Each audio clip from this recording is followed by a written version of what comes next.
kiffe ce job.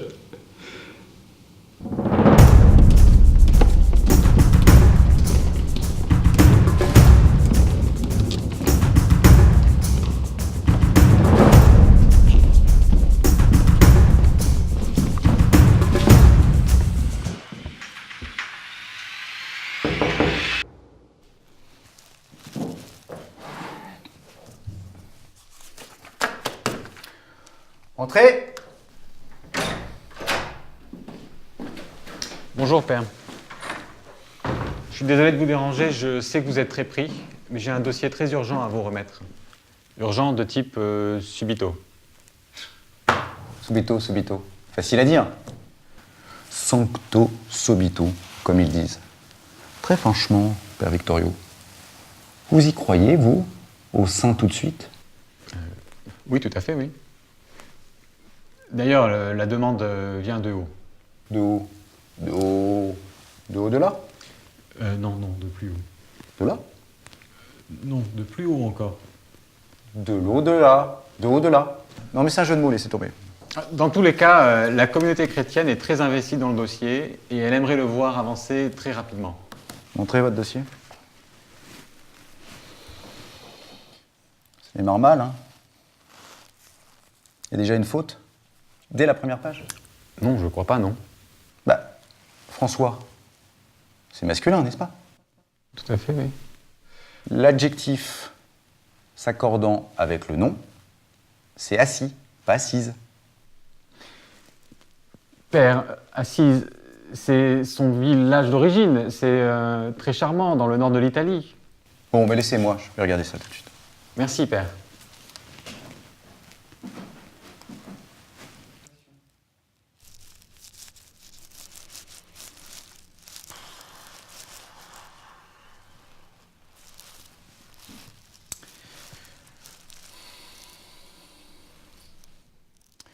Dites-moi, Père Victorio, vous êtes sûr de votre dossier urgent subito, là? Parce que moi, très franchement, pas terrible, hein? Je vous lis. Indifférent pauvre, mauvaise fréquentation, dépensier, dragueur, boitreau, voleur. C'est chargé, c'est lourd, hein? Je sais tout ça, père, mais s'il vous plaît, ne vous arrêtez pas aux apparences. Vous savez, tout homme est appelé à la sainteté. Lisez la suite. Je vous en prie, allez plus loin. Allez jusqu'au bout.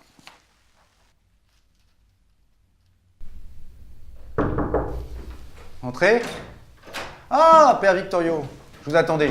Il est formidable, votre François assis, hein? D'Assise, père. Sa ville d'origine.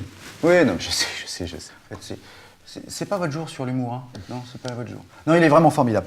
Il est attentif aux autres, attentif à la nature, protecteur des animaux, il est tolérant, pieux, généreux, bâtisseur d'église, fondateur d'un ordre religieux. Pas rien, ça, hein? Il est extraordinaire, vraiment. Je vous l'avais dit, Victorio, tout est possible dans la sainteté. Tout est possible, malgré nos faiblesses, nos défaillances, nos faux pas. Tout est possible. Bon, là, c'est clair, hein? Je valide. Et plutôt 2 fois qu'une. Hein. Un grand merci. Un grand merci. Merci, Max. François naît en 1182 dans le centre de l'Italie, à Assise. François a de l'argent. Il a aussi beaucoup d'amis.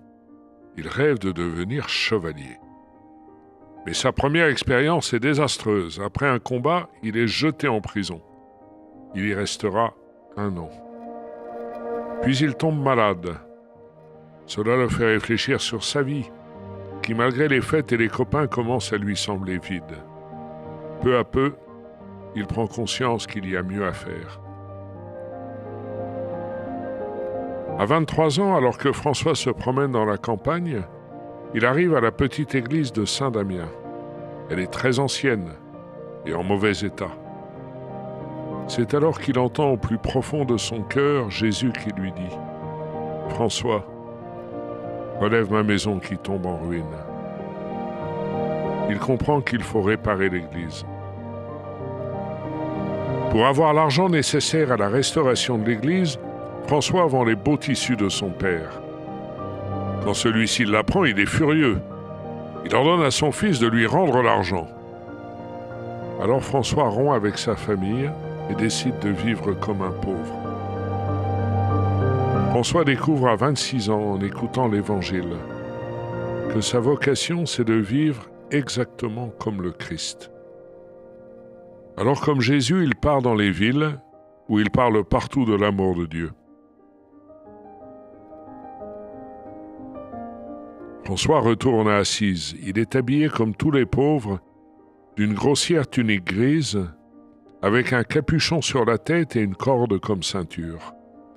Très vite, des jeunes d'Assise veulent le suivre. François exige d'eux qu'ils vivent comme lui dans la pauvreté, en faisant confiance à Dieu. Ils deviennent de plus en plus nombreux. Ils vont à Rome pour se présenter au pape dans leurs vêtements tout rapiécés. Tout d'abord, ils sont chassés comme des malpropres. Mais à force de ténacité, François finit par rencontrer le pape. Le pape l'écoute. Il est touché. Il finit donc par donner sa bénédiction à cette nouvelle communauté qu'on appelle les franciscains. François est malade. Il s'est tellement privé pour les autres. Mais il est devenu si proche de Jésus qu'un jour, lors d'une prière, il reçoit sur son corps les marques des clous de la croix, les stigmates. Il meurt le 3 octobre 1226. François d'Assise est fêté le 4 octobre. C'est le patron de l'Italie, des animaux, de l'écologie, des marchands. Ses attributs sont les stigmates, une cordelière, un crucifix, une robe de bure.